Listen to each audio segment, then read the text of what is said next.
Tonight's episode of the Sunday Night Talk is here. It's ready. It is week 6 in the NFL. It is Sunday night. It's time for the Sunday Night Talk. Before we get to the episode, we picked up some new subscribers to the channel this week, so welcome. This is my show. It is the Sunday Night Talk. However, on the Running It Back Network, all my shows are up there. My stand-up comedy clips, my interview series, my movie series as well. It's all there on the channel. So if you subscribed, welcome. If you haven't yet, do so. It helps the channel, and there's always new stuff coming up. Today on the show, Omar Carmona joins me. We have a spirited round of talk about 2 undefeated teams going down, the Sunday night game surprises, and as usual, we tackle the awards and we get off topic a little bit. You'll see what I'm talking about.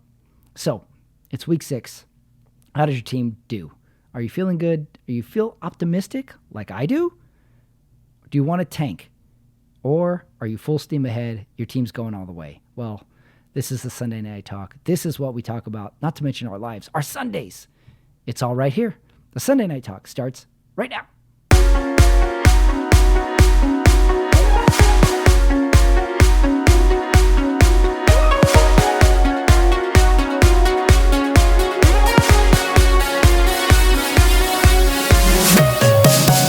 It is Sunday night, 7:46 on the West Coast.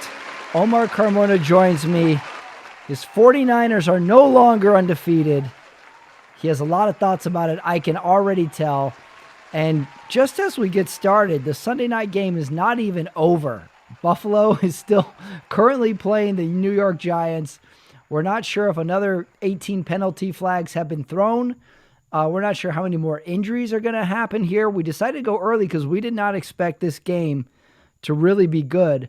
And I still don't know if it's good. However, it is more interesting than we thought. Omar, why did we think this game was going to be so bad? Because the Giants haven't done anything all week. I mean, all year. And Buffalo, they have a bona fide MVP candidate in Josh Allen, and it's 6-6 right now. Yeah, they scored 0 points in the first half somehow. I don't know what happened there, and the Giants still, in miraculous Giants fashion, mucked up the end of the first half. They're on the 1, and they ran the ball, and then time ran out, and they couldn't kick a field goal. But Patrick, what did you say? This was an interesting week. If you look at all the slate of games, there were some defensive battles this week. Yeah. It was heavy defense, for the exception of the Dolphins giving the Panthers a 14 spot and then putting up 42 points on them in a row. Yeah. But it was a lot of low scoring. Other than that, I mean, like that Raiders-Patriots game was like 10-3 for a long time. The Jets-Eagles was low scoring. Even though they got, 20 and 20, something points, but the Niners and Browns was really focused on the defense.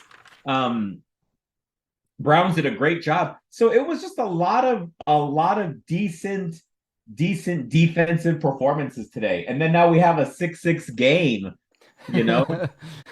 Yeah, it really was. Before we get to the games, like NBC tried so hard to sell this game as a rematch of the 1991 Super Bowl. Well, that's interesting because that was on last night. They replayed the game last night on the NFL Network.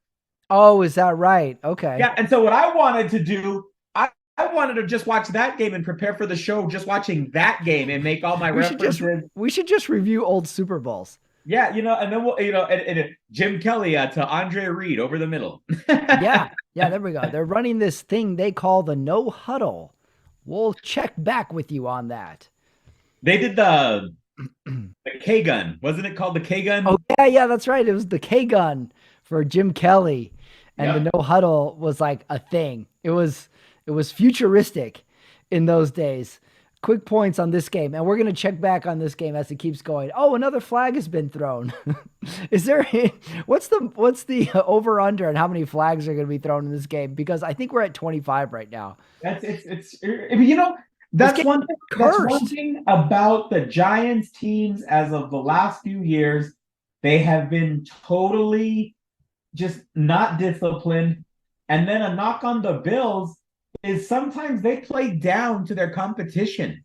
Yeah, they've done that all year. I don't know what is going on with the Bills, what Bills team this is. They They did that seem to last be, year. yeah, they did it last year. They've won the AFC East the last 3 years. And then like I'm looking at them this year, I'm like, they're like, and then we'll get into the two undefeateds that went down. Like these guys look totally beatable. So I don't know if you caught this point. This is what told me this game was jinxed from the start. Chris Collinsworth says in the first half about the New York Giants offensive line, this line is kind of unbelievable. And in the very next play, the Giants run the ball and lose 4 yards. The play after that, they get a legal procedure penalty. Like Collinsworth, you cursed the offensive line. This is insane. Why did he do that? But that's what this game is turning out to be. It's really, really weird to it. So, Wow. also, Josh Allen, he went out of the game. He got a personal foul, or they didn't call him for a personal foul, but Right. he jumped in the scrum. And I thought they should have given him a personal foul for that. Where do you stand on offsetting personal foul penalties? Because when that happens, essentially nothing happens because all they do is call it offset. They replay the down, right? Yeah, they just like nothing happened. Like something happened, guys. What do you think about like the NBA? Like make it like first technical foul, second technical foul, you're ejected. They should eject players for offsetting personal fouls. Wow, and that'd be something to look into. How about like soccer? If you get a red card, isn't it? If you get two red cards, then you're suspended for the Oh next yeah. FIFA game, Yeah, maybe something like that too. Because or what I maybe would just one. do, as soon as I saw there was a personal foul and then I saw the second personal foul, then it's on. Then I'm like, oh, okay, now I'm going to throw all the punches I want because these are going to offset anyway. And who cares? I could get 10 personal fouls to their one. It'll offset no matter what. Bill scores 0 points in the first half. We mentioned that. Idiotic end to the first half by the Giants. And then the Yep. game disintegrates with that just mad scuffle. And then after they clear it up, Chris Collinsworth essentially wants them to fight. He says, I'd pay extra to see the big guys throw down. Like Chris Collinsworth is calling for violence in this game. So we'll keep tabs on that. So all right, here's my points for week 6 in the NFL today. We had All a lot right. of uniforms to talk about as well. I need to give a special shout out to the Lions and Tampa Bay Buccaneers. It was the old NFC Central. I know that this is a newer Detroit Mhm. Lions uniform, but when you think about from a historical sense, historically it's a very similar jersey to what they were wearing, back in the Yeah. in the late 90s. So them wearing the creamsicle, the Tampa Bay Buccaneers wearing creamsicle, it just seemed like it was that old. Remember when there was a Central Division, not Northeast, Southwest, when there used to be a Central Divisions. I like Mhm. that. Here's The old my the old black and blue. here's my thought on the uniforms. We had the Browns, we had the Buccaneers, we had Denver on Thursday night. We see this every week. Somebody does the uniform. Can we stop inventing uniforms though? If we want to do the old ones, fine. I don't think anyone argued those Tampa Bay uniforms were good looking. They're just a novelty. They're like, yeah, Right. let's see them again. It's very you get that nostalgic Yeah, feeling. they weren't good uniforms But by what the any hell means. is snowcap? Snowcap was ridiculous for Denver. Also, if you have won one game and it's week 6, you don't get to wear your cute uniforms. It's almost embarrassing at this point. And I don't know what the Browns were wearing today. You can't invent Yeah. a uniform. They look like some college out of Boise, out of Idaho, for Christ's sake. I don't know what. I didn't like those uniforms at all. I thought it made Yeah, no and, sense. the white caps and then then sometimes I know they did the NFL did their color rush. That was kind of annoying just because I just didn't. I don't think a lot of them were that cool. I wish they'd have more Yeah. design. I mean, if you're gonna have a special uniform on, like, have some like real special, neat designs. I were just Yeah. the But NBA. We're changing subjects. The NBA has this thing called the city uniform, which sometimes has like these weird yeah. colors and color schemes. But I think to myself, No, a city jersey is one of those like those two-way jerseys, those Oh, the yellow and navy blues that you could just, take off and flip over and you're the oh, other. But yeah, interesting. there's just too much going on with the It's with the jerseys. it's crossed the line for me in the sense that like I'm insulted as a fan. Like you can't just keep inventing jerseys and expecting us to buy whatever you put out there. It's called a uniform. You're supposed to have a uniform. And if there's one week a year where we do this or there's some novelty to it, fine. But you can't keep changing. I don't know what they're gonna wear ever. A lot of times I don't know what team is out there till I see the graphic. It's too much, NFL. It's too much. Pick a uniform, home and away, stick with it. The Browns one was atrocious. I don't know what that was. Denver, when you're such a bad team and you get to wear a new uniform, I think it defeats the point of it all. And here's the one that pisses me off the most. And I feel there's almost karma to it. I don't like when a team all of a sudden makes their uniform black. Like Philly wore black pants today. They've done black in the past. Like if your colors aren't black, you don't get to be black. I'm glad you lost today, Philly, because of that. So the uniforms upset me already going into this. So that was my first point. And then I'm listening to the radio this morning to catch the early games on the radio. And I realized what a bunch of ingrateful, short sighted fans we are because I noticed this. Listen to Miami. When you do like an offense does like a wildcat or a lateral or a hitch play, and it's like really cool and innovative, and they get a first down or a touchdown, you go, look how creative this offense is. Look at the play design by this offensive coordinator. They've got the personnel to execute all these offensive plays. But as soon as that play doesn't work, we all go, they tried to get too cute. Yeah, We yeah. we are so short-memoried fans. Really. I hate it. I hate that we do that. They're like, you try to get too cute with it. And then lastly, I want to throw out I wrote down a list of the different types of interceptions that can be thrown in the league. Here's what I got. There is the tip ball, The the tip drill. We tip got the tip ball. drill. That's one type of interception. The he didn't see the defender interception. The try to fit it in too tight a window interception. There's desperation interception. And finally, there's Russell Wilson interception, which we have no logic to. We don't know why he threw it, how it happened. There's that type of interception as well. And I added one late that's called the blame the receiver interception. Is there any other kind of But interceptions I left out? Would you add to my list at all? so you blame the receiver. That's the wrong route interception. Oh, okay. Wrong route. Yeah. The wrong route interception. That's the, The receiver hitched instead of go or uh-huh. post instead of a fade. And Yeah. next thing you know, it was a perfect throw had the receiver run the right. Right. Yeah. Yeah. Yeah. I'm gonna put that under my blame the receiver interception. Those are my types of interceptions, I think. I think in a world of nonstop stats about NFL, we should start labeling the type of interceptions that occur. What do you label Jimmy G's interception? How about the lucky interception when you put your foot outside the back the end zone line Oh yeah, and yeah, you from a throw couple a years pick ago. six? Yes, and you throw a pick six, but because you were stupid enough to throw off your back Mm. foot, and make a Yeah, yeah. safety. Well, that's why I made this category. That's the Russell Wilson interception. I like That's that. like it's almost a category where like if this interception can't fit in any of the other categories, you just put it in the Russell Wilson interception I like as it. well. Those are my interception types.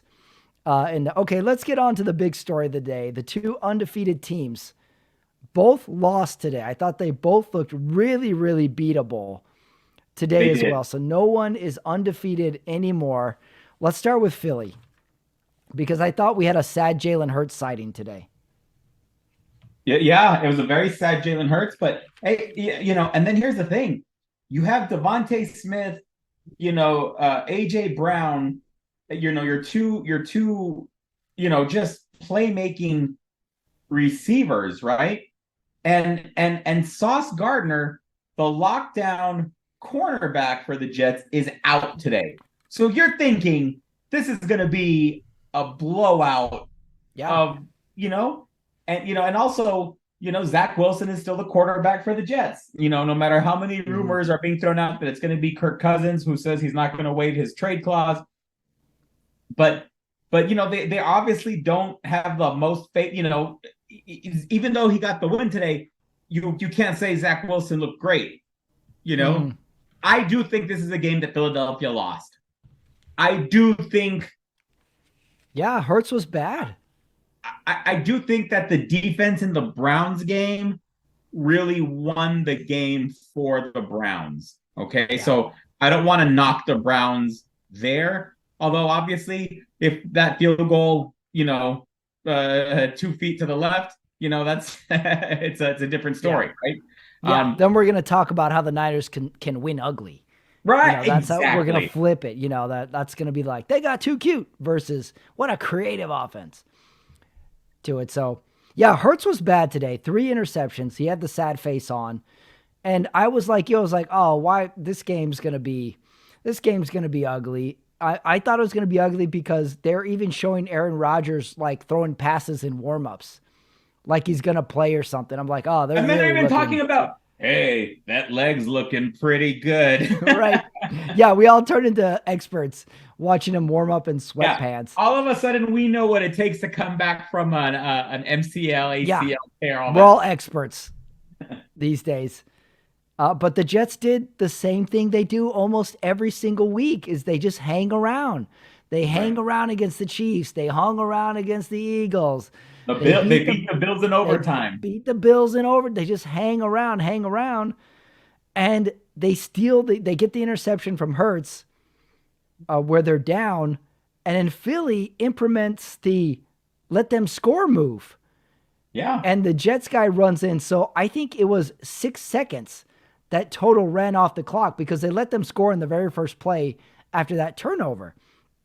And the Yep. announcers are like, "Oh, he should have had the presence to take a knee or to fall down." It is crazy that we have to think now, okay, they're going to let me score. So don't score and fall down, let them use a timeout or let some clock run. It's funny that that's a detail that you have to coach into the players now. I don't think we've ever heard of that. So they do the let them score move. And then to my surprise, Hurts and the offense go 3 and out. Or they go for it on fourth down and Hurts throws a jump ball. They And weren't they weren't good. They just not good. it just seemed like where's all this brilliant, Sirianni. It just seemed like they all of a sudden became this mediocre team. Yeah, they look very beatable today. Hurts looks sad. And even with them, they had time. This wasn't like they ran out of time. They got the ball and they had 4 plays and they turned it over. That was it. I Right. don't know what to blame on this. What was it? Travel? Did they go to London 2 weeks ago? I can't remember. I don't know what Eagles team this was. Crazy. Very strange. All right, now let's talk your game. I watched this game very intently. And let me start from the beginning. All right. Brock Purdy and the 49ers get the ball with, where is it? I think a minute 40 left on the clock. And they do the first down, and Purdy almost throws a pick on the first Right. down. And Yep. I'm like, oh boy, here we go. Here we go. And then Fox cuts the coverage. I'm like, what? We watched this whole game and then you cut it? Like, you can't. I know there's NFL rules. I get it. But, like, god damn, I have to go to the internet feed. I have to start. Look, I'm watching the Gamecast on ESPN. What is going on here? That was ridiculous. And we couldn't watch it. So then I have to find it. So, and in the field goal, and I have to say, it took me a few replays to find the right replay to see that how badly he missed that kick. Because from the straight on shot, I thought it was one of those went over the upright things. No, Until they showed, it pulled yeah, right.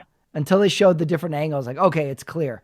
But from the highlights, you could not tell. So surprisingly good Cleveland defense was the biggest deal to me. Were you surprised how bad the Niners were on offense? But again, when Christian McCaffrey and Debo Samuel don't play the second half, that's going to hurt. That's going to hurt any team. Those are Mm-hmm. two All-Pro playmakers, but then again, we should have that depth that we should be able to win games like that. That defense, some bad penalties that we had. Um, you know, this was the first game that Purdy looked like just an average, maybe even below average quarterback, The which is interesting turnovers, the fumble, that was because because Purdy this week took a there were I know Shannon Sharp talked about how Brock Purdy is a system quarterback, and that nobody would be making a big deal with other quarterbacks in that 49er system. And so this was not the game. I'm sure he'd want to take this game back. You know what I mean? But PJ Walker threw some bad balls. I mean, his interceptions, that interception of Fred Warner, he might as well just gifted it to him. yeah. What type of interception was that one? Didn't see the Didn't see the defender. Yeah, see that's a the didn't see defender. the defender. Yeah. Yeah. Yeah, you had this backup quarterback. I mean, you're playing a Deshaun Watson-less Cleveland, and then Brock Purdy is fumbling the ball. Another argument for my best innovation 3 weeks ago is gloves. Quarterbacks need gloves when it's raining. I don't know why he was throwing with bare hands. And then Really quick, what other interception you need on that list? The punt interception, which is the when it's third and long and you throw it just down the field and it was third down and then they intercepted and it was like, well, it would have been a punt. Okay. All right. It's Collinsworth saying it would have been a punt anyway. He throws a great interception, I have to say. I might even put that in my desperation category of interception, maybe. But I like that. I like that suggestion as well. And then we have to talk Niners in this sense.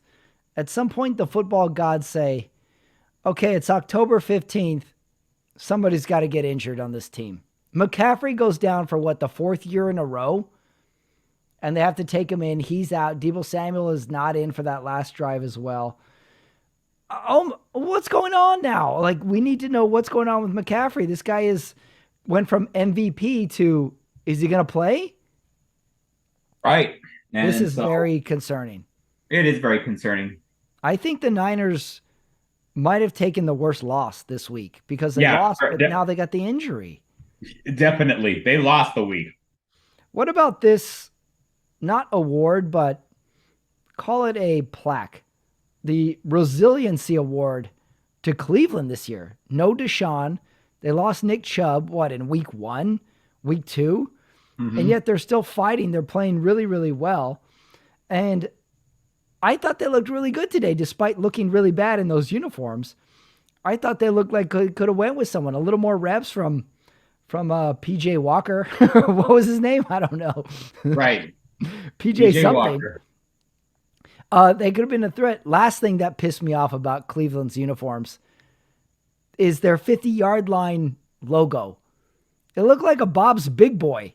Yeah, I know, right? What is this? Are we just inventing shit? You can't invent shit. Is it a gnome, an elf? It's not an elf. It's not a gnome. It's an elf, right? Oh. I don't know what that was. The only thing worse was, remember that one year the Cleveland Browns put on their uniforms the word Browns?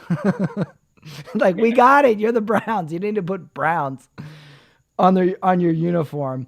And then all this being said, a good kick, the 49ers win this game.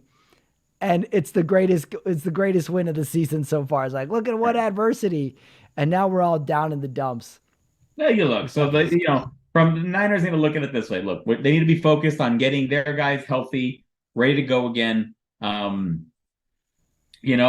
Luckily for them, when you're talking about home field advantage throughout the playoffs, this was the best week to lose because Philadelphia took a loss too, right? Yeah, I guess you're right. So I guess, yes, we were hurt. I think that's our biggest concern. We're gonna, Shanahan's gonna fix what has to be fixed from a play calling standpoint, from an execution standpoint. I have all the faith in the world in Kyle Shanahan. It's just he can't do anything about the injuries. Mm-hmm. It's scary. The trade deadline is coming up too. I have written down for later, some trade deadline stuff. But knowing this, knowing your Niner history, like we need to bolster this team somehow. Trade's coming up. We need to make some moves. Like it's almost a failure if you don't make a move Right. before the trade line these days. All right, next game. And this game has a special category. I'm going to call it What Would It Take for You to Watch This Game? And guess what game that was? It was Washington at Atlanta. Omar, what would it take for you to watch this game? What do you mean? Well, did you have any interest in watching this game at all? Which game? Washington at Atlanta. I couldn't hear that part. You know, yes, because I did have an interest in it because for this reason. Really? They, Washington and Atlanta have had some stretches of brilliant football. They've also had some stretches of some terrible football. So these are two teams that you never know what you're going to get. And sometimes they look real messy, and then sometimes they look good. And Washington looked just a lot better today. Washington, I wouldn't fall asleep on Washington yet. Really? I'm surprised. These two just look like they're going to be mediocre to bad all year long. And now I owe a huge apology because guess who was bad this week? Desmond Ritter had his worst game of the season. Right. All year I'm like, I like him. And then he plays bad. And then he's bad. And then he plays good. And I'm like, I like him. And now this is just horrible. Horrible outing today. Atlanta loses at home 24-16, but not to be outdone by mediocre to bad to questionable to painstakingly football. Minnesota goes to Chicago, Omar. The struggle for the NFC North continues. Minnesota's going to make a run. I think we both know this. They are going to get hot. You watch and see. They win. Justin Fields leaves the game. Something happened to his thumb. But don't worry, Cousins is going to give you his patent second quarter and third quarter fumble or strip sack or something. And he did it again today. And he even had one that he fumbled, and the refs called it an incomplete pass. So he got one back as well. Okay, I have a thought on Justin Fields because I watch him, and he had some good plays in this game. He seems to have a lot of good plays every single game, but they lose. You know what Justin Fields' new prediction is? Justin Fields is future Cam Newton. But I don't mean MVP Cam Newton. I'm talking the end of Carolina, that year in New England Cam Newton, where it didn't seem like he was really giving 100%.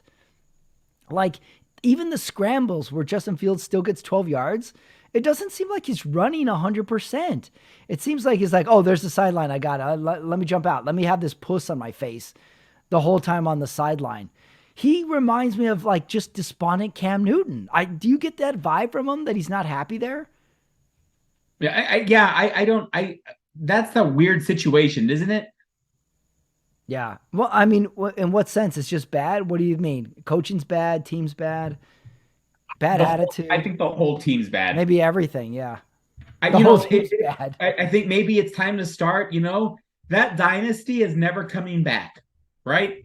That's what they did was historical, okay? And it may never be replicated again. I think now it's time to start over again. What do you mean? Just clean house, coach, quarterback? Everything. You treat this like it was 1995. Mm-hmm. Maybe you're right. I mean, I don't know if this Fields experiment has shown any upside other than he has a good play every now and again. And then he has 5 bad plays. I have a problem with their coaching. I don't see. Here's the thing. You can't. You look at a team like the Bears and you say, everything's wrong here, but you don't know what exactly they could do to make it better, right? Like it's just like you guys are just terrible. Even the second string quarterback comes in. He went to a Division II college, and I get nervous because he's a white dude with a sleeve of tattoos. And they had a shot at the end of the game. They had a last drive attempt, and he throws a bad pick. So they even had a shot, and it still went bad. This is how Minnesota is going to win the next 7 games. You watch and see. This is what Minnesota does, and we're gonna be forced to talk about them. And Kirk Cousins is gonna have the one good game, and he's gonna dance on an airplane, and it's gonna be fun and all wholesome. And then they're gonna disappoint again in the playoffs. This is just what happens. I'm ready for it. It's not gonna surprise me this year. Last year it surprised me, not this year. So let's do a Sunday night update. It is 2:20 left in the fourth quarter. The Giants are down 9-14, second down. So we'll update as well. Looks like we got a 2-minute warning coming up. Hey, when did Josh Allen's hair get so long? I don't remember that. He's been working on that. Yeah. He's been working on that. Yeah, I didn't bring it up, but you know what he reminds me of? His hair. Did you ever see that movie, The Best of Times, with Kurt Russell and Robin Williams? Yes. Where Kurt Russell, they're older and then they play football again. He has Kurt Russell hair in that from that. Movie. Interesting about that, the fight that happened in this game. That was a fight between two linemen, and then Josh Allen's going in there. It's like, dude, yeah. If one of these like second-rate linemen gets upset at you, it's not a good trade taking out a second-rate lineman for your all-pro quarterback. Right. The penalties are going to offset anyway. Take a swipe at Josh Allen. Like, we can go full mercenary here. Be like, dude, pick up Josh Allen by the shoulder pads and throw him out of the end zone. Right. Just do it. It's going to offset at this point. It's going to offset. Not only say you're going to get fined, so what? But you are not going to be penalized in this game whatsoever. Oh, my God. All right, we'll update on that. All right, do you want to go Seattle at Cincinnati? I didn't really watch this game. Cincinnati wins. And they didn't look good. I mean, Seattle did not look good. I do remember making that note that they just did not look good. Again, I think Geno Smith was a great story last year. He was kind of a feel-good story, but he's not a franchise quarterback. He's not going to win the big game. Yeah. Joe Burrow, again, he's finding his rhythm, and not that he looked so great today either, but yeah, he looked better. I thought he doesn't look injured anymore, right? But which makes me think. I think Joe Burrow got stem cells, either this week or the week before, because he's looking better. And I'm thinking like I'm not ruling Cincinnati out. We talk about is the NFC North? I mean, AFC North. Is it a good division?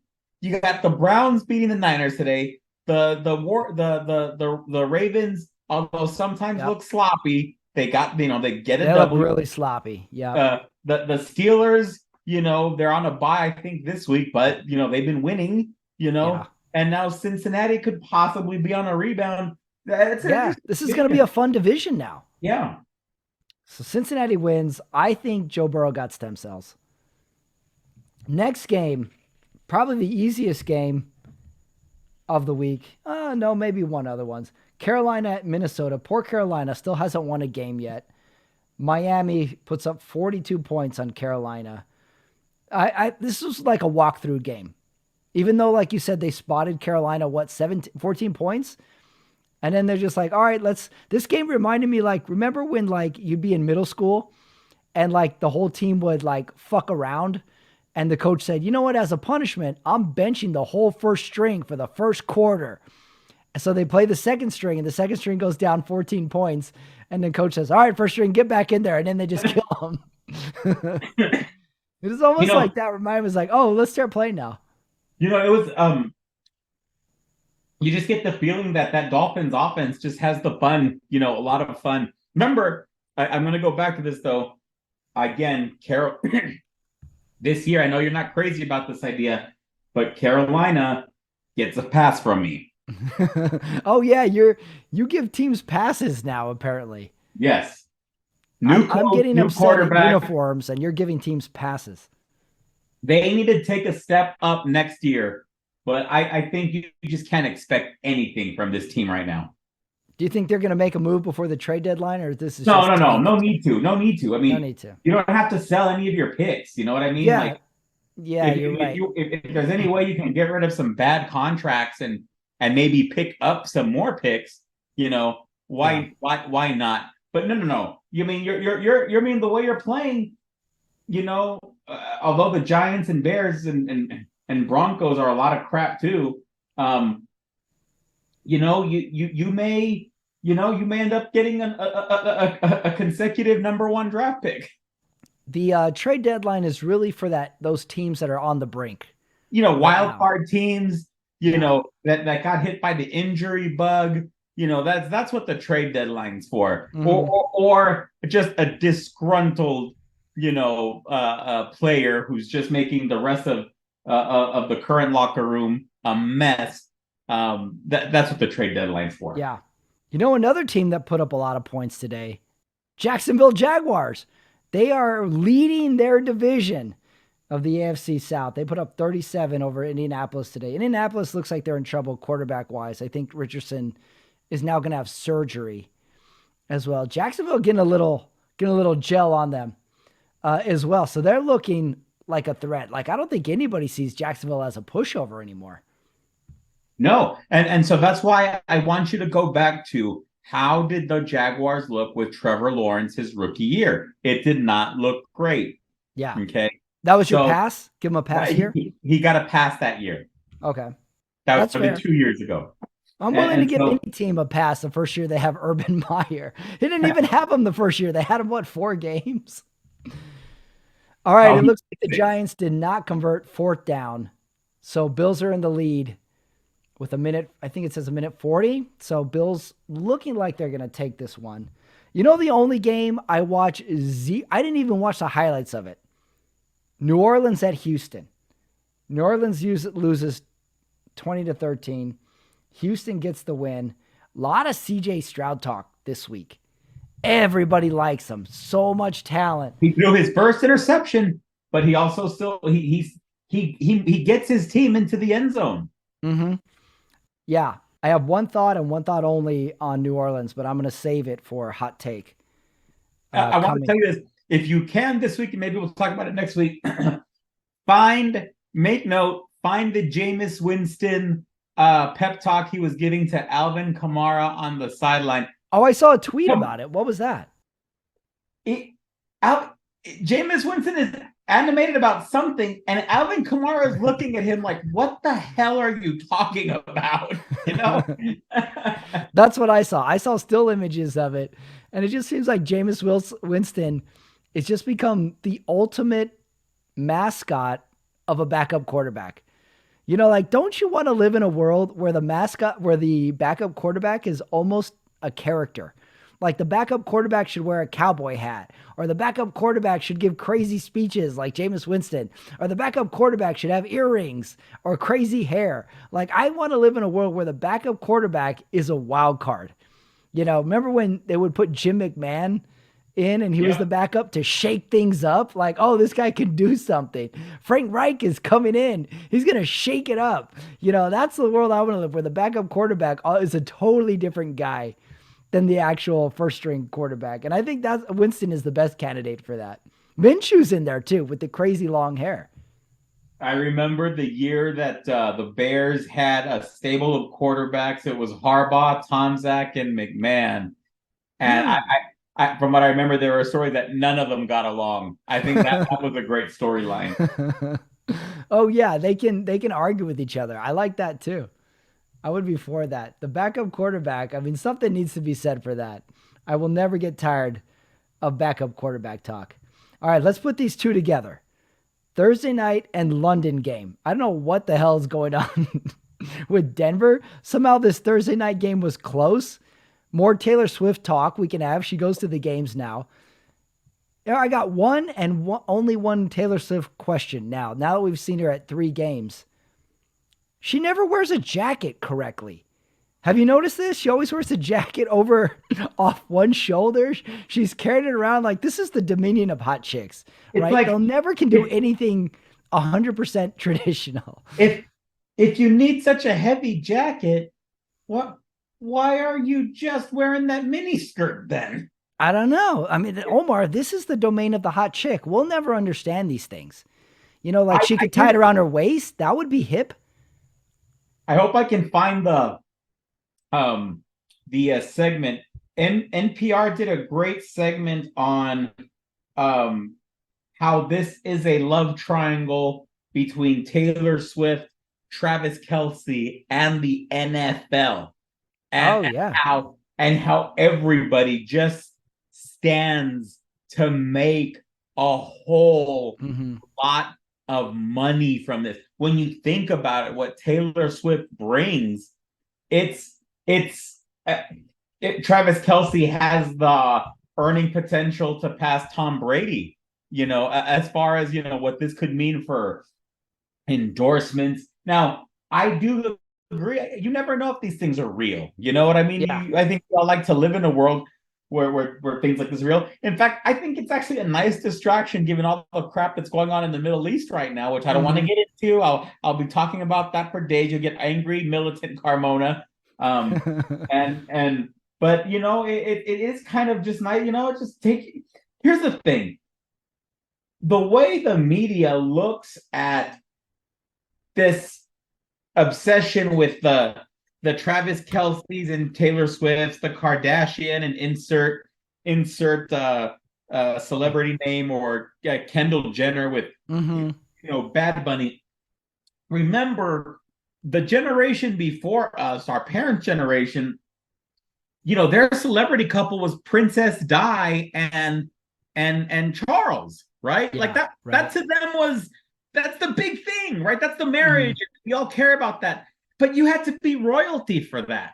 Now we're living in an age, because of social media, you don't have to be royalty to have that kind of life, Yeah, the notion of celebrity is made a complete 180 in our lifetimes. Where remember where we would make fun of the Kardashians, or early in days, like they're famous for being famous, and we would sort of Paris Hilton might have been the OG of this. Well, she's the pioneer. She was the came original first, pioneer. And maybe even if you really want to get history buff on this, do you know the name Angeline? Sounds familiar. She is the famous, every time you see a disaster movie that happens in LA, she's the famous big blonde with the big boobs that wears all pink, and she has a billboard. And she has several billboards. She was the original famous for being famous. No one knew what she did.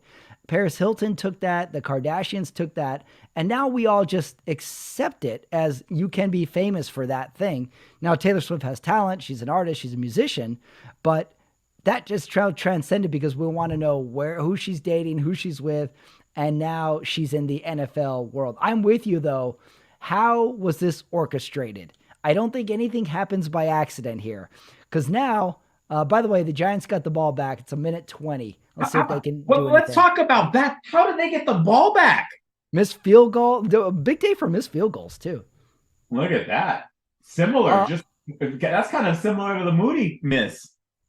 My last note on the Taylor Swift, her movie is out now. So the movie came out. So that promotion is done. She was here in LA at the theaters, like thanking people who came to see it.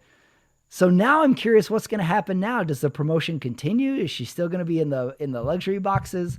Is she still going to wear jackets on half her shoulder? Of course. You got to milk this thing. And then lastly, like you said, it's been a perfect marriage for the NFL. Like, it used to be the September story in the NFL was always negative. Ray Rice, Kaepernick, concussion, information coming out. This is like a nice, pleasant story. Kelsey's mom is now smiling and stuff. This is the best story the NFL's had in 10 years. I'm not going to give it away. This is the foundation to my hot take. All right, let's not give it away. All right, let's speed through Baltimore, Tennessee. Baltimore looked sloppy. Tennessee looked terrible.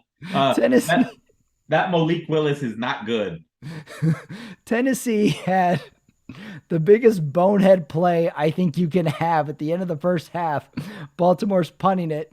The Tennessee guy muffs the punt inside the 10 with 1 second left. Right. And Baltimore can kick a field goal and get a free 3 points. Unbelievable. That being said, Tennessee kicked it onside and they didn't get it. Yeah. London game. That was a London game too, by the way. Yeah, I think that's the end of the London games, if I'm not mistaken. I think so, yeah. When's it going to happen? When are we going to have an overseas playoff game? They're talking about it. They're talking about a Super Bowl in Europe. And when you think about it, look how far international football, soccer came. and the whole allure of that was big matches all around the world. Hmm.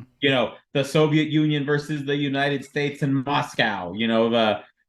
Paris meets Brazil in Johannesburg. I mean, it's just big monumental cities, and I mean, and the NFL is going to have to embrace this in order if they really do want to make it the most a big international sport, the one that would rival soccer and Yeah. basketball, because I Yeah. still think that basketball on an international level is still more prevalent than our American football. Yeah, you're right. That's the big step, right? All right. NFL is America, but is the NFL global? Not over soccer. We know that. Over basketball? I would say Not really. no. There's I would pro. say no I would because say no also. You're I would right. say Michael Jordan is still probably the most recognized athlete, probably after Messi and Ronaldo. Michael Jordan's up there. Yeah. Game update, 32 seconds. The Giants are down 5. They have the ball on the. God, they keep going to sad You're Josh ahead of Allen me. face now. They have the ball on the 32. They need a touchdown. So, game's still in doubt. Wasn't it just 5 minutes ago? We said, like, okay, they didn't get it on fourth down. That's going to do it. Oh, I, don't I worry. always I always want to pull for Tyrod Taylor, Pat, because I always feel bad that he was the quarterback that lost his starting job because the team doctor punctured his lung with a syringe In the pregame. in the pregame before his Why was first he, before his first professional start. why was he getting a shot of anything in the pregame? What Was was that that? with the Browns, Pat? No, that was with the Chargers. Chargers. What? It was Chargers. Yeah, and that's how Herbert came in, right? That's how Herbert came in. You're right. That was Someone should two do years ago, 3 years ago. someone should do a power ranking of greatest quarterbacks that got their start because the guy in front of them got injured. Not only got injured because of Jeff something boneheaded. Jeff Haas. Oh, that's a show, Pat. That's a show. Like, oh, he tripped over the Gatorade jug. Oh, we got to start Joe Montana, and then thus the era began. The one dude who was the guy who just clogged Drew Bledsoe and almost killed him in the ambulance. Remember that? Mo Lewis. Mo Lewis, and then Tom Brady comes in, and then we have I don't know, the greatest NFL career ever. All right, Giants are still moving. They're on the 14. They got to spike it. I think he showed a lot of confidence when Eugene Robinson got busted for prostitution the night before the Super Bowl, and he's on the field the next day in warm-ups. I would have stayed home. You know what? I don't often, give suggestions, but NFL, ESPN 30 for 30. I want to hear that story. I want to hear. Wasn't it an undercover cop? That go down? Yeah. Yeah. What? NFL player solicited a prostitute? That's not the NFL I know. What? It was an undercover female cop, right? Mm-hmm. Wow. Wow. Eugene Robinson. That was a great story. One that was sad when and you remember in 2002 would have been the 2003 Super Bowl when Barrett Robbins, Raiders guy, Raiders, just disappeared. He just took off. Went off his medication. Maybe sad like story. There was maybe went to Tijuana or something like that. I think so. I think he went off his medication. But he was having a mental health crisis, and nobody could find him. They were thinking like not even. It wasn't so much. It wasn't. I remember like the stories leading up. It was like, this isn't about him playing tonight. This is, are you alive tonight? Yeah, it was really, really scary knowing the details now. So I can't even imagine what's going through the teammates' heads and stuff while this is going on. Didn't he pass away a few years ago? Maybe. I kind of remember us revamping this story a few years ago. That was a scary story as well. Always something Super Bowl week. All right, here we go. 4 seconds left. Tyrod Taylor runs it to, I think he's at the 9, and he's out of bounds. We're going to have one last play here. All right, in between. Look at, even Debo is clapping on the sideline. How about this? You wait. The game. Wait. Pause yours for a few seconds because you're ahead of me by a play. Okay, all right. You. I'm gonna give you the play by play now, since I'm ahead of you. You must be on satellite. It's funny we still can't sync up. I'm streaming. You're streaming. Yeah, I'm on an antenna here. Okay, so I'm like Tyrod Taylor. Now he's moving past the 20 to the 9 yard line. He runs out. Oh, you're there? Yeah. You're 30 seconds behind me. Okay, yeah. So wait, don't give me the play yet. There's Right. Dable. Right. Okay. You're gonna take the Jim Nance. I'm gonna be the Romo. Okay. You're gonna be the who? What game did they have today? Oh, they had the Raiders Yes. game today. Yeah, it's funny who they pair the teams with. All right, they're lining up at the 9 yard line. Tyrod Taylor in shotgun. Timeout. Buffalo. Yeah, last play coming up for them. So what a weird game though. This game is low scoring. All the games are low scoring today. This one is even lower scoring. And we actually have a good Sunday night game as it turns out. Didn't Buffalo come out the crapper last season too? Did they? Like they didn't start like undefeated. Like they lost a little bit. Yeah, they had that big loss to Minnesota last year where we all thought Kirk Cousins was good.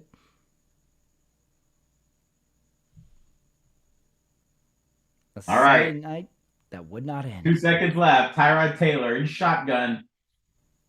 Here we go, Omar. 5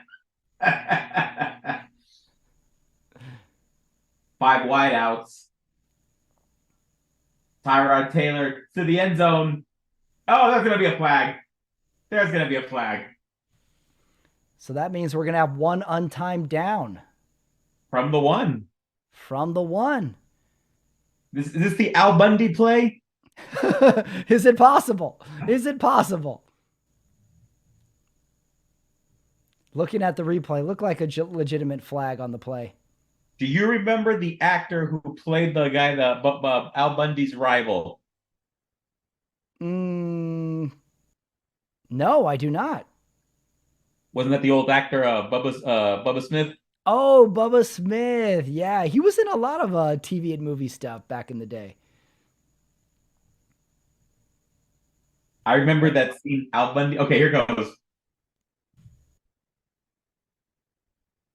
That's too far for a.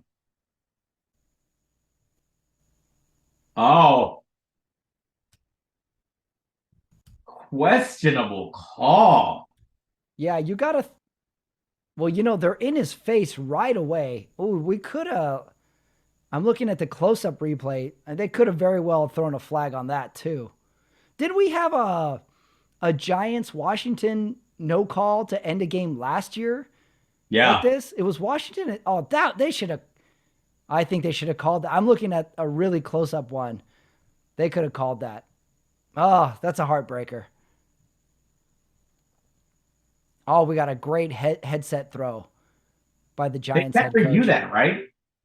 No, they can't review penalties. Although some they do. No, now they think about it. Some they actually do right? You can remember because that was the big complaint from that Vikings Saints game, right? Yep. Oh, that's right. Remember that Vikings Saints play? That was horrendous. Oh no, was it Vikings Saints? No, it was Oh no, Vikings Rams. Rams. It was Rams. It was Rams. Vikings Rams. Yeah. That's right. All right, Buffalo's gonna get the win. Buffalo won ugly. Ugly Sunday overall. All right, do you want to speed through Detroit at Tampa Bay? I'd like to. I paid the homage. Hey, Detroit's good. Detroit's good. I thought this was going to be a way better game. Baker was a no-show in this game, 20-6, and Detroit looking better every single week. Hey, and their fans. And I get. Can I say something? Shout out to Jared Goff. He's playing well, man. He's playing well. I mean, they're like the NFL darling right now. Like, to be a Detroit fan is like, yeah, cool, man. All right, Detroit. I like them. I like them a lot. Arizona at the Rams. Another low-scoring drop ball. And I almost texted you this. I almost texted you watching Josh Dobbs string together a few plays. I almost texted you, hey, Josh Dobbs is good. As soon as I said that, he threw a pick. it was it was right on time. Right on time. So Rams win. Cardinals made it a game for like 3 quarters, and then that was it. So Rams get the win, although it took a whole half to do it. But now that brings us to another game, Omar. And you know what game that is? Patriots Raiders. That is, yes, Patriots Raiders.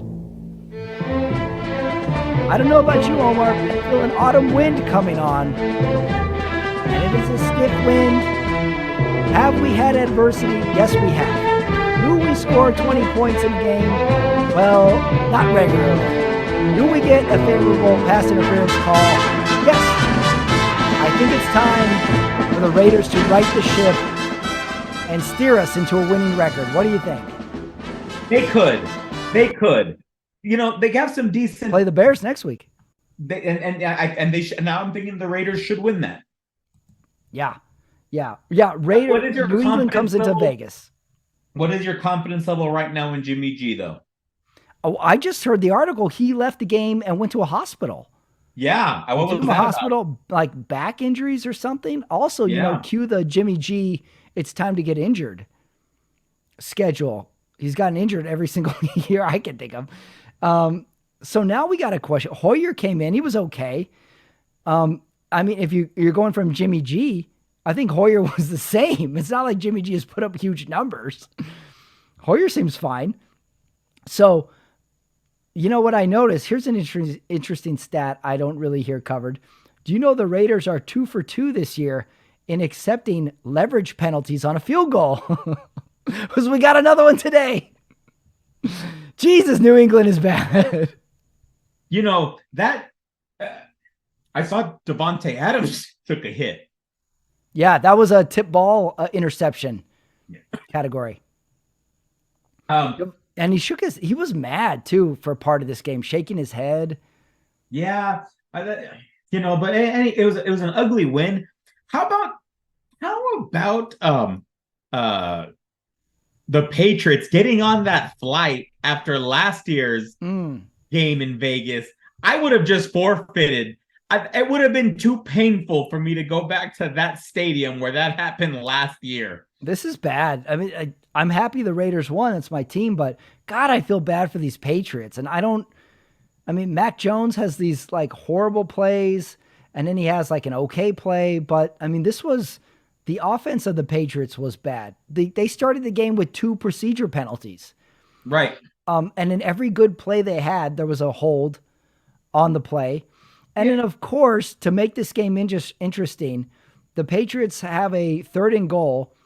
They throw it incomplete. And, of course, Max Crosby can't help himself. He has to rough the passer. And the Patriots get a first set of downs. Crosby is a complete liability on the defense. He has like 7 great plays a game, but he also has 3 bad ones. And, like, he can't help him. The ball is gone, and he just like gives Mac Jones this shot in the shoulder. And then he's like, what'd I do?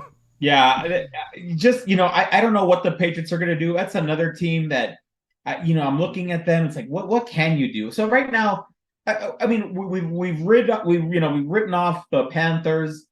We've written off Bears. Mm-hmm. I think we've written off Giants. Yeah. We've written off the Broncos. Broncos are written off. I think Sean Payton wrote them off. Yeah. We have like half the league could be written off. No, right. I don't know half. No. I think you can make an argument for it. When do we write off the Vikings? Oh yeah, I think the Vikings, I'm not writing them off because I know they're gonna go on a run. I would write them off in saying they're not gonna win a playoff game. No, shoot, now I'm even second guessing myself. No, they're not going to win a playoff game. And let me tell you something. They better hope Justin Jefferson gets healthy because they're nothing without him. Yeah. So the Raiders get the win 21-17. I thought they should have went for it on the 4th down. I still thought they should have instead of kicking the field goal, on fourth. Like, go for it. Maybe seal the game. That being said, the Raiders are 3-3. And then I listened to this game on the radio as well. I had the TV/radio feed going at the same time. So they sack Mac Jones in the end zone. They're trying to make a last run, and Crosby gets him in the end zone for the safety. By the way, that's how the Raiders got over 20 points for the first time this season, is they got a safety. So the Patriots got to do a free kick, and Hunter Renfrow fair catches the free kick, and the announcer goes, "Hey, Renfrow caught a ball." That's pretty good. Jesus, man. Renfrow is gone from belle of the ball to persona non grata. Like, they keep replaying this Giants play. I think it's clear interference now. Oh, look at that. Don't you think? That call? He's got a full hand of jersey, not looking at the ball. A full hand of jersey well before the ball gets there. Yeah, a little help from this Bills fan in the end zone giving the incomplete sign. So the Raiders 3-3. He's looking. Bad. Anyway, Raiders 3-3. Jimmy G banged up. And then we saw a little New England puts in the backup quarterback Cunningham for these Wildcat plays. He threw one pass and I think he got sacked or something. Yeah. But they're dabbling now. It's bad days in New England. Bad days in New England. Okay, but I want to make a point about these Giants. I think Dable, although he was the darling last year for getting them to the playoffs, I think his seat's gonna get hot pretty soon. And no pass this year? Not give him a pass? No, no, because he made the playoffs last year. You know what I mean? And so you if he was truly motivating, he should have had these guys ready to come in and play this season, and they're clearly just not ready. They're not a good team. And here's the thing. Right now, look at the city of New York. That city is begging for a winner, and I think the Giants, no one owns the city right now. The Mets, the Yankees having down years. No Aaron Rodgers for the Jets. The Giants terrible. Knicks. We're always gonna. The Dolan family own Knicks. They're just not. They've been a disappointment for many years. And then the Nets. They're still the Nets. No, especially without Kevin Durant. I only mention all this because I think that these teams like the Giants, it's going to be like, dude, if the city's open right now, now's the time to take it. Yeah. Well, I like the speech, Omar. I like the passion. There you go.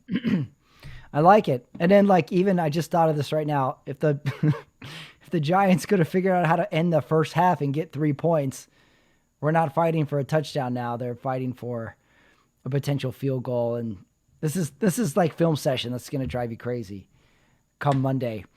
All right, here's your division leaders after week 6. Miami, Baltimore, Jacksonville, Kansas City, Philadelphia, Detroit, Tampa Bay, San Francisco. Those are all tough teams. The one surprise is Jacksonville. So that's where we are at week 6 in the NFL. So now that brings us to trivia time. Campaign Carmona. I re-listened to the show last week. How long would you guess the trivia game went last week? We played hip hop trivia last week, and much to my surprise, it went horribly wrong. I did. How long would you guess that segment was? 10 minutes? It was 13 minutes, 42 seconds. Was that segment? Terrible. It was all over the place. It fell apart. I thought I had a gem there, and you hated it. So for this week, I'm just going to ask you a simple set of 5 NFL questions.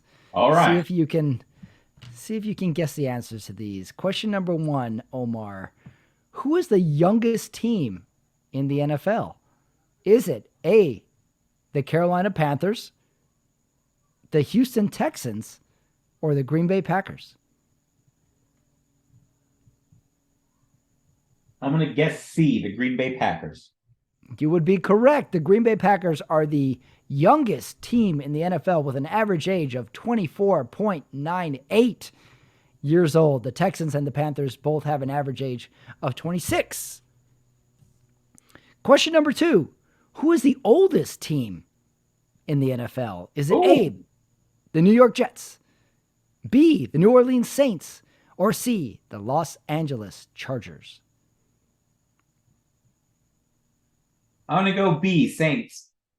You are incorrect. Ah. The Saints have an average age of 28.5. However, the New York Jets are older than the Saints at an average age of 20. That Aaron Rodgers effect, that's a big jump on that.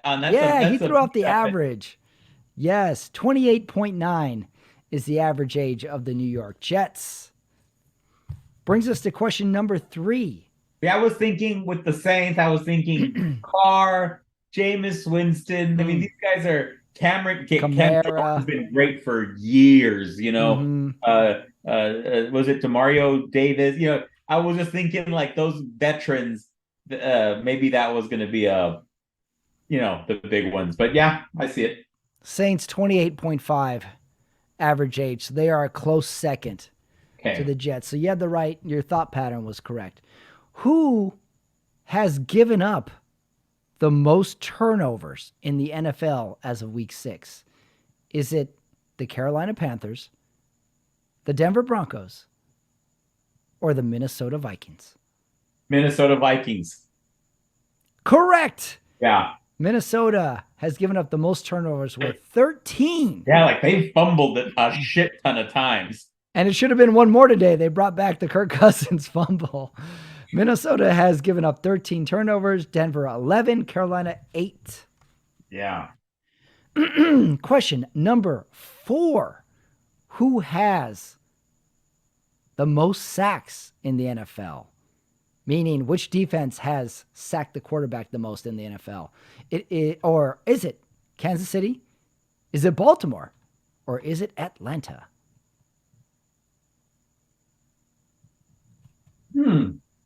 I know Atlanta had like a super rookie, or was that he's making some plays.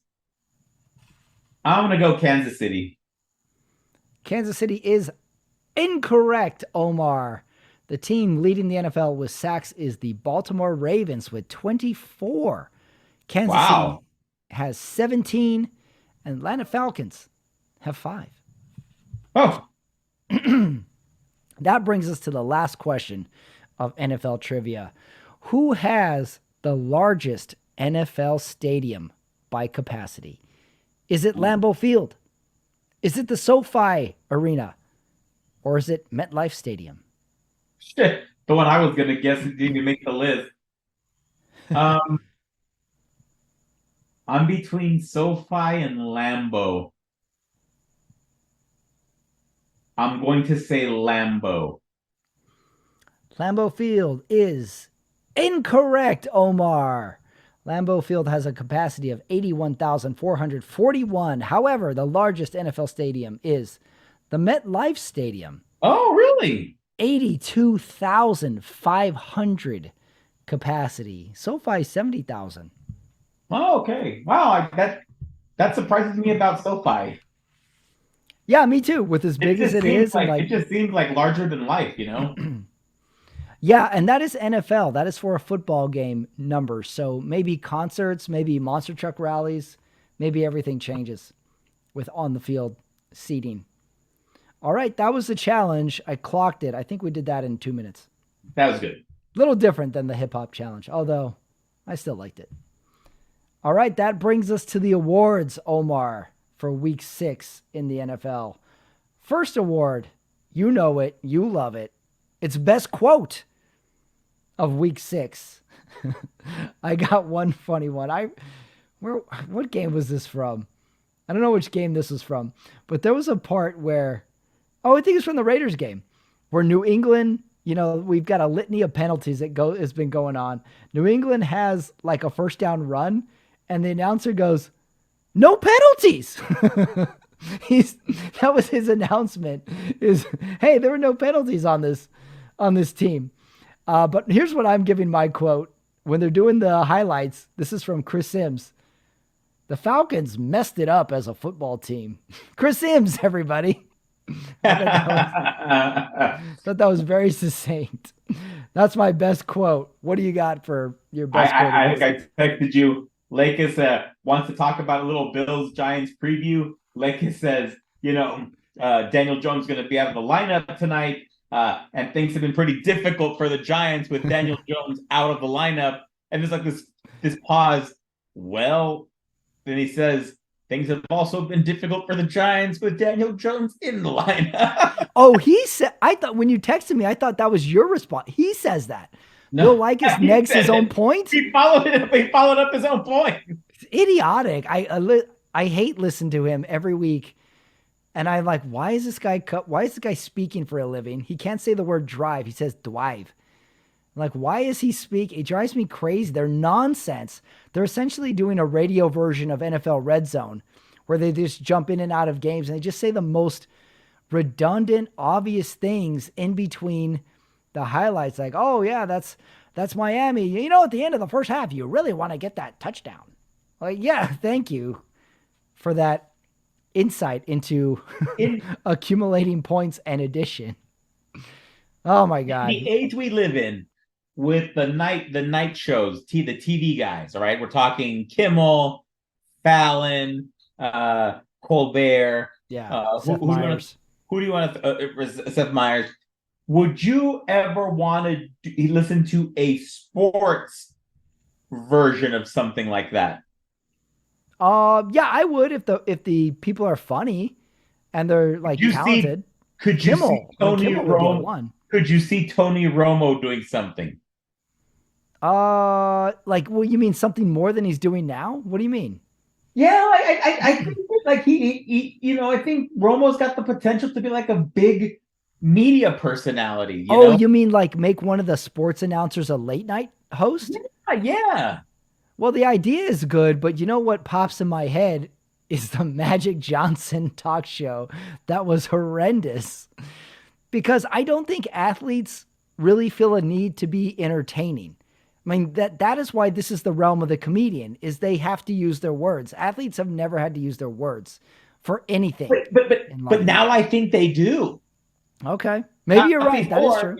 You're right, but now I think they do. I mean, the poster child for this is Charles Barkley. He is the poster child for like the former athlete that is irreverent and funny and doesn't give a fuck about anything. He's going to say what he wants. I think a lot of athletes would be reserved. So I think it's hard to find, but yeah, I'd want to see the Manning cast is a good example of this. They're funny. They're good on their feet. That's a great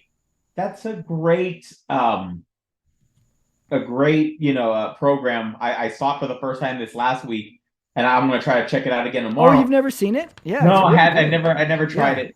But here's something. The Mannings, we would have to bet, will never say anything controversial from here on out. Yeah, they're never gonna go for that edgy joke. They're never gonna it'll never. They will not risk any part of the empire. Will not risk any part of cancel culture. No, like, can you imagine any Romos, anybody doing a David Letterman when he has Paris Hilton on and says, "So, how was jail?" Like, can you imagine? No, they would never do that. Letterman wanted his guests to squirm, and if they got pissed, he didn't give a fuck. It is very hard to find that. And Charles Barkley could be that. Barkley would be the only one. You're right. Oh, Shaq too. Shaq's got a personality, but but it's at some point there are some great, you look at a player like Phil Mickelson, I could see him at this point, like his reputation has taken such a huge hit in the last several, years. I could see him saying, "Oh, you screw this," and I'm gonna. Yeah, maybe. I think it's hard when they've already achieved fame, fortune, because at some point they're like, why do I want to do this? Like, why do I want the aggravation? But if we live in a world where you can get paid for doing absolutely nothing, well, but a talk show's a lot of work. What? But a talk show's a lot of work. shit, Patrick, yeah, absolutely. But now it's like any asshole can just like pick up a mic and get on a screen and people will watch. I mean, we'll Yeah. watch anything, Right. you know. And so that's what I'm saying. I think these athletes are going to realize that okay, sure, maybe I could live on a pension and whatever I saved up through my endorsements and whatnot. Hey, that's cool. But hey, if there's a way I can get like 500,000 followers and Mm-hmm. like still get like contracts and endorsements, you got to be edgy. You're gonna have to Yeah, that's true. say something. You're Well, gonna have to make I a see point. that. I see that like as a Gardner Minshew in 5 years. I mean, Pat McAfee is gone with this model. Pat, that's a great. Yeah, He is not gonna care. He'll say doesn't what's care. on his But he mind. was never an A-lister NFL. He was like, okay, I need a post-career thing, and I'm going to do this. You know where I could see it? But look at remember that there were some McAfee was known as one of those punters that he could deliver a big hit, Mm-hmm. if he catches it at the right angle. And then there was that one clip that they always show of McAfee that he's kind of walking, walking like that. Um, uh, and so, but that was an image I think he was already trying Yeah. to craft, and so guys like McAfee uh, he's staying relevant. So we're talking about a punter who Mm-hmm. is going to be making more money after retirement than he did as a Right. punter. Right. Well, that's what I'm saying, though. It has to be a former player who needs to work post career. Mannings don't have to work. Romo doesn't have to work.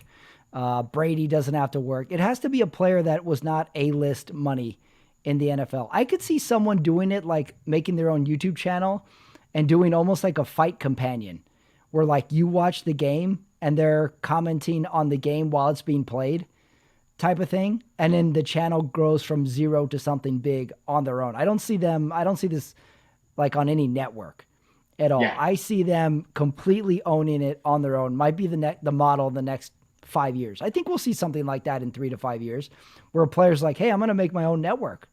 Right now, yeah, McAfee, you do it, but you work for somebody. I'm doing it right, on my own on YouTube. I'm getting the guests, and I'm going to make a show out of it. I mean, it's essentially, I mean, what we're all trying to do here. I'm going to make a football show. I'm going to make an interview show, right. and then let's just hit the gas. Let's just keep going with that. All right, brief tangent there. Next award, hot take for week 6. I got one. It's very hot. I want to know if you're ready for it. Okay. Trade line coming up. I mentioned to you the announcers lost their minds when Hunter Renfrow caught a pass. Do you know he's caught 6 passes this year? That's crazy. And He then, went from Wes Welker 2.0 to he's on the but, team? but how does that happen in a I Josh don't know. in a Josh McDaniels offense? I Like don't know. It is, you would think that Josh McDaniels, the way he worked with Welker, like you said, yeah. Edelman, Danny, Oh Woodhead. yeah, yeah. Who was that guy? There was like they always had a new. I don't know what if Renfro is. I wonder if we're gonna learn something that they have been fighting for the last 2 years, and he's just like, I'm gonna honor my contract, like he's a nice guy or something. Something is broken there where they don't even look at him. There was a play where he's open up the seam before Garoppolo got hurt. Didn't even look at him. Didn't even look at him. So here's my hot take: trade deadline's coming up. The Las Vegas Raiders trade Renfro to the New Orleans Saints, where Derek Carr now plays, former teammate of Renfro, and the Saints get hot, and the Saints are going to make the NFC Conference Championship. That's my hot take. Wow. They're going to bring them to New Orleans. They're going to bring the band back together. That's a hot take. Yeah, well, he's on the block. I mean, it was reported this week that they're shopping him. So I wonder if they're going to get anything from him. And maybe Derek Carr says, like, hey, this guy's good. Let's get him on the team. That's my hot take. I told you it was hot. That's good. Well, and remember when I told you I was not going to give you my hot take yet? Oh, yeah. In what context were we talking about? Because now I've seemed to have forgotten my hot take. Was it about wasn't about Miami. What was it about? Oh, it was no, I totally forgot. Yeah, well, I thought I had a good one. Hey, you're giving yourself a pass on your hot take. Yeah. Was it Uh, San Francisco related? no, it was in San Francisco. Was it Joe Burrow related? No. CJ Stroud related? No, I don't think so. No, yeah, you said it, and you're like, I'm gonna save it. I forgot what it was too. What did we talk after Stroud? Detroit, Tampa Bay? No, that wasn't it. I don't think it was Jets, Philly related. Oh, Definitely wasn't Arizona Rams related. I don't know. no. What were you talking about? No, Well, not Carolina. I don't know. I think it could have been. I think what it could have been is talking more about these relationships with super celebrities, and Oh yeah, wasn't it he Kelsey related? may have been Kelsey related. Who Okay. knows? All right. Well, But you can come back to it if you. well, I'm just gonna say my new hot take is just gonna be now we got to spend time predicting who is going to be the next super couple. So I'm gonna go. My hot take is gonna be the next big one is going to be Tom Brady linked up. Hmm. Who's going to be the next? Okay, it no, it won't be Gaga. Oh no. Yeah, I see Tom Brady with someone less famous than him. There's no way he gets another famous, equally famous woman. It's got to be like a model or something, or maybe even like an No, but I'm heiress. talking about somebody's. But there's got to be at least a fake, or at least a fake dating thing. Um, uh, there's got to be another superstar marriage to the NFL. We're going to be seeing Oh. a lot more of this. Oh, okay. I like it. Hey, did you catch the woman who was with Mark Davis on Monday night in the Wow, NFL? she was a looker, huh? I looked her up. She is a famous guitar player. Like she actually is like somebody. She's not just famous for being famous. Oh I think wow. I think her name is she has a one word name. It's Orion, but there's an H in it.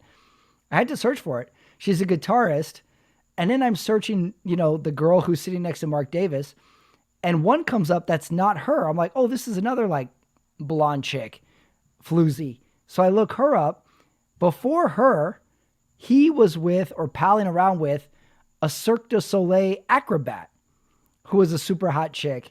So Mark Davis picks women who actually have some talent. I'm going to give him a point for that. Not Oh, good bad. for you. Not Good for bad. good for Just him. just just doesn't go for the pretty face. You have to have some talent.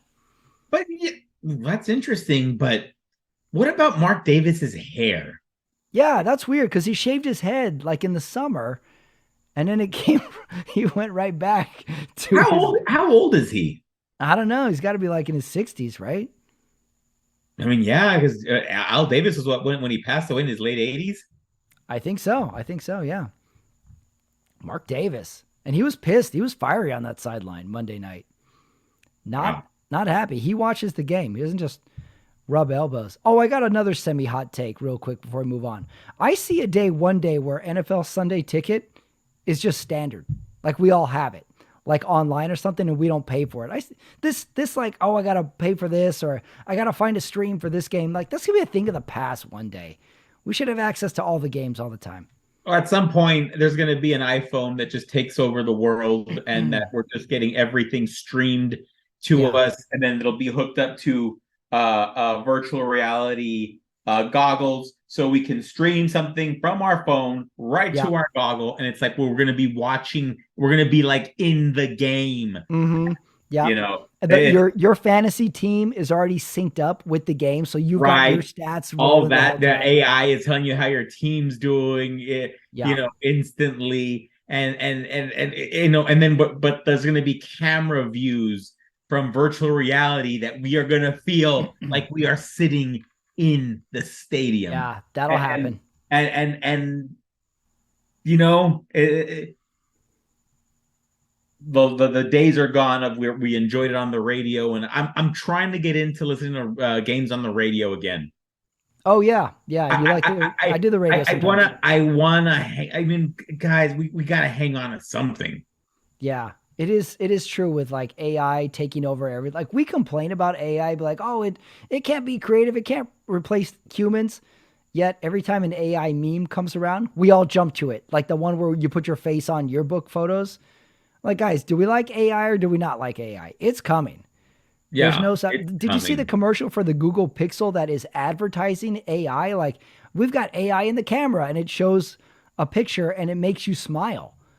Like, we need to put up a red flag here, guys. This is dangerous. This is No, gonna get guys, out of control. This is James Cameron, Terminator 2. it's like you wake up in the morning, there's no money in your bank account, you call the bank, and then it's like, what happened? It's like, oh, let's see, they let me look it up here. Oh, AI took it.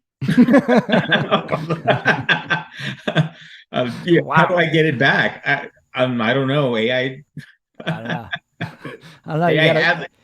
You gotta go find John Connor, man. That's on Yeah, you. it's gonna be some crazy shit going on, man. That's a little scary, man. It's scary, and we're all like welcoming it. We're like, Oh yeah, we're man, like we like thought, like, oh no, the we'll robots are fight against gonna it. We're the robots are welcoming gonna it. the robots are gonna kill us all. We're sheep. We're lemmings, Omar. Lemmings. Oh my God. This took a dark turn.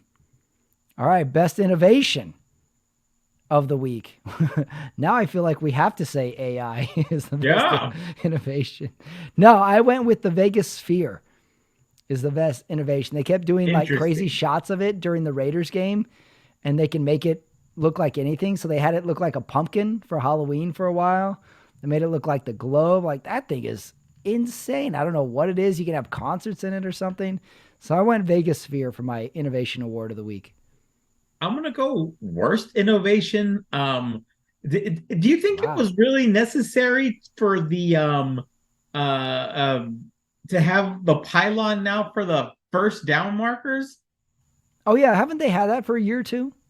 Did they? Or am I I just think seeing so. I just started paying attention to it. And I just think it's kind of pointless. Yeah. Yeah, we have the little well, we have the superimposed line all the time now on the Has it? field for cheating. Do you think it's helped anything? Have you seen a play where No, I can't maybe say. because maybe the pylon moved, but Yeah. now Because there's there's a so much. camera in there, right? Yeah, but there's also so much crap going on like around it. Like it's just like anything can make that pylon move. You know? Hmm. Yeah, that's true. That's true. I don't know if we need it. Remember like 10, 15 years ago where they put cameras on the referee's bill of the hat? It was like Oh, great idea. It never got good footage actually, but it was a cool I idea. never liked it. I did Nah, not need it to didn't get see that. it was a weird pinhole footage that you didn't really know what was going on anyway, but it was like the early seeds were there. Early idea was there. So you went with worst innovation. Interesting zag on that one. Eh. All right, next award, the cringeworthy award. I got two nominees. The first one is because of Time out. a Let me go back to the best innovation then. oh, going Without back. we already talked about it. Someone say the celebrity super sport musician couple. Moving on. Celebrity super sport musician couple is the Mhm. innovation. Yeah. Oh my god. I thought you were gonna say the kiss cam for a second there. The influencer, yeah, no, it's Oh, that we're gonna see millions being made soon. wow. Billions. That's the innovation. Whoa. Yeah. Wow, this is your best category. All right, the cringeworthy award because they cut out of the Niners game that I was watching. So I put the first cringeworthy award is the quote, due to NFL regulations, we are cutting to the start of Philadelphia, New York Jets. And by the way, when they cut to it, it was just a shot of Zach Wilson. I was like, no, not this guy. I don't want to see this guy. That's cringeworthy. But, side note on the cringeworthy, first half of this Sunday night game, Giants Bills, that New York Giants Isuzu lineman who got injured, his foot, like he had a foot problem, and they cut to him on the cart with his shoe off, and he has this huge foot, and there's Yeah. like a bruise on it. So I put Isuzu's foot as a cringeworthy award. That was a huge, gross foot. I don't know how you're gonna feel about my cringeworthy thing, but what I had for this week is quarterback play. I don't Mm. know about you, but I saw a lot of bad quarterback play. Yeah, And it was kind of so disguised too. Like it would like look good, and then three bad plays, and then which is it good run, why and then bad play. shout out to CJ Stroud. He's probably being he's been a consistent quarterback week in and week out. Maybe you can make the argument. I think Trevor Lawrence had kind of one bad game, um, uh, but you know, quarterback is just so important. You're just not going to you're not going to succeed in this league.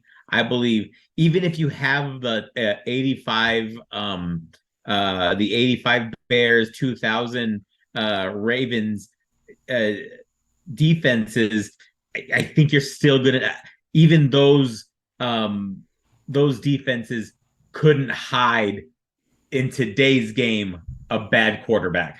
Yeah, it's very rare that a team makes it to the NFL without a above average Remember, QB. Brad Johnson got a Super Bowl with Brad Johnson, Trent Trent Dilfer. Dilfer.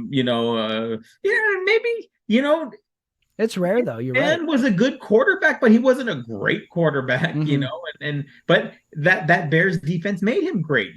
They gave him a chance to shine with playing short fields, Mm-hmm. just bearing other teams where I thought they were able to make McMahon look better than I think he really was. Uh, Mm-hmm. that's a hot take, but nonetheless, I think that the quarterback plays has just been a little cringeworthy. Some bad interceptions I've noticed, fumbles, Yeah. not good. Taking the ball down to the 1 yard line at the end of the first half and doing a running play with no Yeah, it's kind of like, timeouts. what are you doing, man? Next award, best costume design for the week. I got two nominees, You're and I got with the crimsicle. Yeah, I don't like those though. I don't give them the award though. I think they're No, fun but to it's look the at, but they're not. nostalgia level. It's the Yeah, nostalgic level. Yeah. yeah. To me, they're like cotton candy. There's no nutritional content to it, but it's kind of fun to eat. But I gave number one costume design nominee. Deshaun Watson didn't play today, but he's on the sideline. He had an interesting look to him. It was kind of rainy, kind of cold. He had this kind of rain flappy jacket on, but he was wearing a balaclava over his face and he was pulling it above his nose. And he had a beanie over that. So just his eyes were showing. And I think he was still like on the radio, like communicating. So he looked like this stealth bomber ninja guy on the side. He was actually engaged in the game, but he was like hiding his whole face. I thought he had an interesting look. And then my other nominee, this is my award though, because I've seen it for the last 5 weeks. The NBC halftime crew, one of them is Maria Taylor. She's pregnant on the show. They have given her some very creative looks with her being pregnant. Today she had like a sailor's suit with the buttons, like had like 6 buttons going down, Right. 2 rows here. Like a week ago, she looked like the Nutcracker. She had like a red, a red suit on with the kind of black patent leather. So some creative pregnant looks for Maria Taylor. That gets my award this week. This week, the sailor suit for Maria Taylor. The costume design. Travis Kelsey's. I'm going to be paying attention to his costume designs. Oh His yeah, he's got some good looks. his thread. Well, now that was with Taylor, so it's going to be Hmm. some. We're going to be looking at his threads. Yeah, I always saw her as like asexual and maybe like a little guarded or not very social. I see her in a different light now. I think she gets crazy. I think she gets loose. Get some drinks in her. I think she parties down. So I'm Yeah, seeing Taylor Swift in a new light now too. we'll see. Next award, Advice Alley. I got advice for Seattle, New Orleans, and Arizona. Trade deadline's coming up. All three of you teams need to make a big change because I think all three can still make a run this season. So I say get on it. These three teams make a huge change, a win now change, and I think you can make a run with those three. I I think given what Dobbs is doing, um, man, it seems like they just paid Kyler Murray way too much money. Mm, But how now bad does that look? how bad does that look? And they're just not gonna that he's. I think Kyler Murray's gonna end up being a bust. And I End hate to up. I think say it's. it. I think he's a bust. Oh, he could still go somewhere. You're saying. Yeah, I mean he could still go somewhere, But as far as what he did to the franchise of the Cardinals, I figure, you know, trade him, get what you can for him at this point. Hmm. Ride with Dobbs. I think he's Oh earned yeah. the right to be named the starter now. Although he was not impressive today. Yeah. But I think he's earned it. And then, and the thing, you're not so committed to Dobbs either that now you're going to be looking to draft a quarterback anyway, and nobody will fault you for it. And we're going to have some good quarterbacks, in the draft. Shador Sanders. Does he want to stay in the desert? The who's the Drake? Is it Drake May from Texas? I'm not sorry, North Carolina Right. is a good quarterback. So we'll see. I think there's going to be some interesting decisions made in So Arizona. no on win now though for Arizona in the trade. You're saying No, wait to the draft. no, No. no. You do have to make a move, but Oh, gotcha. you're going to have to unload. The move you need to make is unload Kyler Murray. I see. Okay. But here's the thing: it's not going to happen. No team is gonna. Yeah, it's just like they're stuck with that bad contract. Yeah, who would? Yeah, who's gonna want a so-so Kyler Murray and his contract? Ugh, that's a tough situation to be in. That's my advice, Allie. What do you got for advice, Allie? My advice, Sally. Hey, look, San Francisco. They're my team. Let me give you some advice, guys. Just make sure that these guys get healthy. Debo, McCaffrey. What do you say? Send him to Germany? Stem cells? What do you mean? No, Make sure here it they is. get Whatever it they takes. need. Whatever they need. Hey, another thing, Brock Purdy. Don't worry. Joe Montana had bad starts. Oh, look at this. Steve Young had bad starts. Jimmy G was always bad, and he played in a Super Bowl. So That's true. Jimmy G's another one, another So, adequate. Hey, you always dump on Jimmy G. Why not? Why not any shade to the San Francisco defense that gave up that third and 27 in that Super Bowl? Why not any shade there, Carmona? You're very quick to dump on handsome Jimmy G, who may or may I not have know. a broken back. I just started getting so down on Jimmy G. His first weekend in San Francisco, he's in California and he's having dinner with a porn star. That's what it is. That's the root of it. You don't like that for some reason. Why don't you like that? What do you care? I care because I don't want my franchise quarterback with porn stars. Why the moral conundrum all of a sudden? Can't Jimmy G hang Oh, around it's not a with moral conundrum. It's a legal conundrum. legal? Oh, these girls like to get arrested and have issues. Just stay away. Stay away. Wow. So that's the reason you like Jimmy G, because your stats don't back it up. I say that game had some defensive questions too. He almost won that game too. That one pass almost connected. Or if that pass had connected, you would have been setting him up with porn stars. And before that, I don't want to sound too controversial either. I imagine that given that it is a big money industry, I'm not saying Mark Carmona's he's a little porn addict over here. I'm just saying you think given how popular it is online, it's another $1 billion industry. I would imagine that there are some performers who are very professional, and they too would not want arrests and whatnot. But I'm just saying, Jimmy G. So I didn't want to badmouth the hardworking professional porn star. Okay. All right, very good. That was campaign Carmona, everyone. I hope I can still get the votes for those Yes. those porn addicts. All right, very good. All right, that brings us to the Sunday double feature. What movie would you want to watch after the end of this game? It's been a very news heavy week this week. It's hard to get. I'm glad you brought that up, man. It's. I just want to get on Netflix, and I'm just looking for comedies. I'm looking for Chris Farley. I'm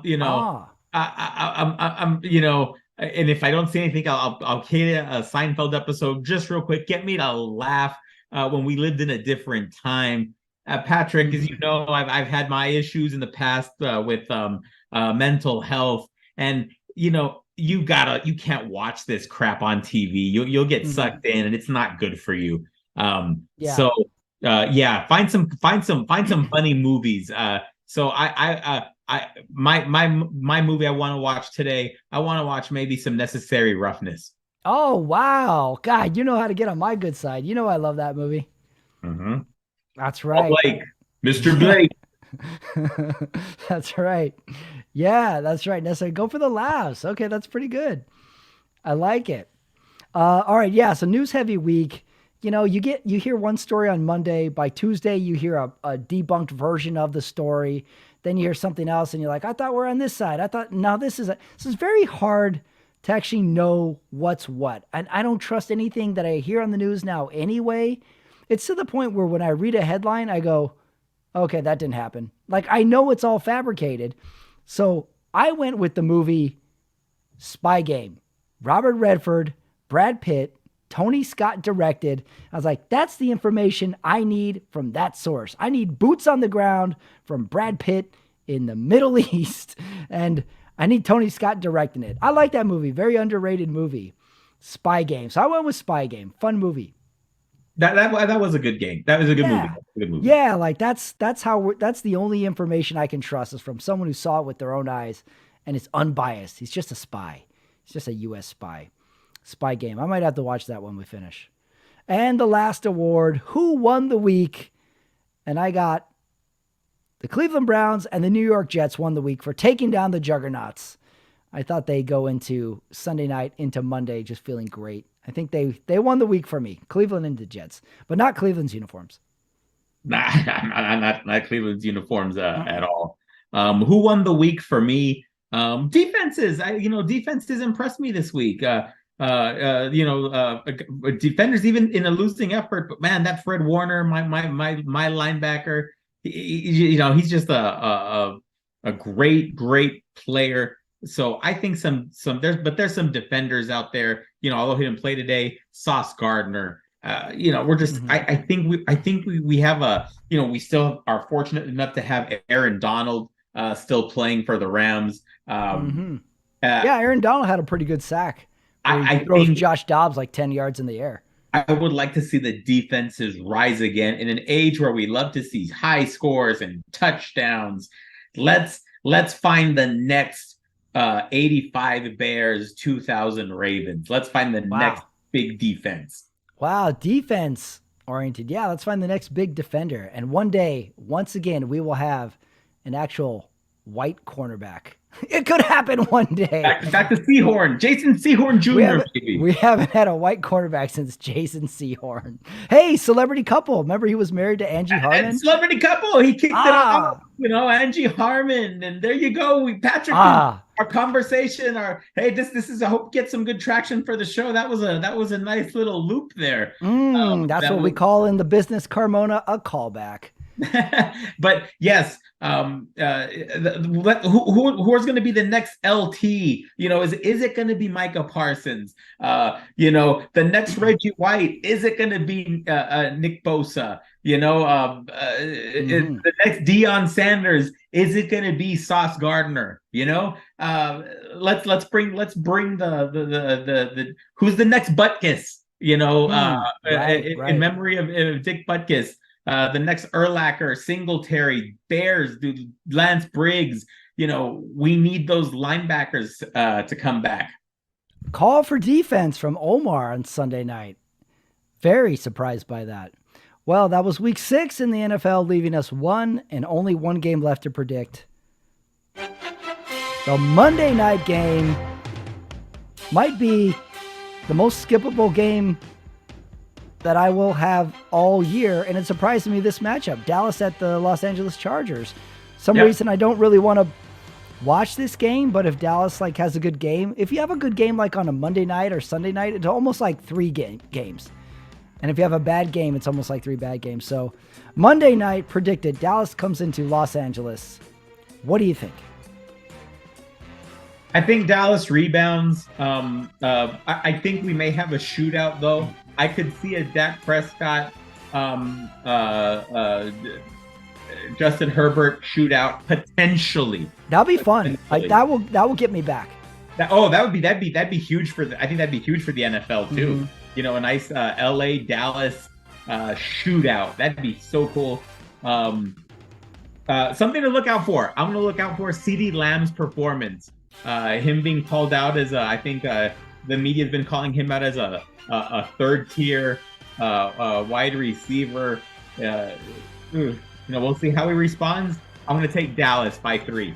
Wow, San Francisco fan taking Dallas by 3. I'm going to go Dallas by 1. I say they win it last second drive, they kick the field goal, and then we can talk about Dallas again. I say it's a tie game. Ooh. That gets Dak leads them down. San Diego scores late, but leaves too much time for Dak. Oh, yeah. We forgot to factor in Brandon Staley doing something idiotic to leave too much time on it. Big D is back, everyone, Monday night. All right, we predicted it. Omar Carmona, week 6 in the NFL is complete.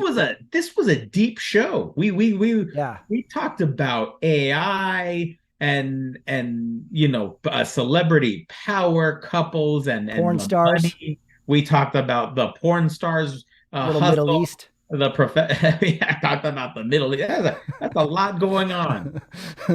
Yeah, I complained about the trivia game being too long last week, 13 minutes, and then I go on to have our longest show of the season. So it's all out there. Next week, we got a great one in store for us. So stick around for that, everybody. New subscribers this week, too, to the channel, Omar. So welcome, everybody, for week 6 on the Sunday Night Talk. Omar Carmona, me, Patrick Ramirez. I will see everybody next week. Thank you, Omar. Later. That is it. That is the show. That is the Sunday Night Talk for week 6 in the NFL. And if you heard it all the way through, we went beyond football, beyond everything, as it turns out. How's your team doing? There's still football left. If you're down, think positive. If you're up, stay up. Because it's fall.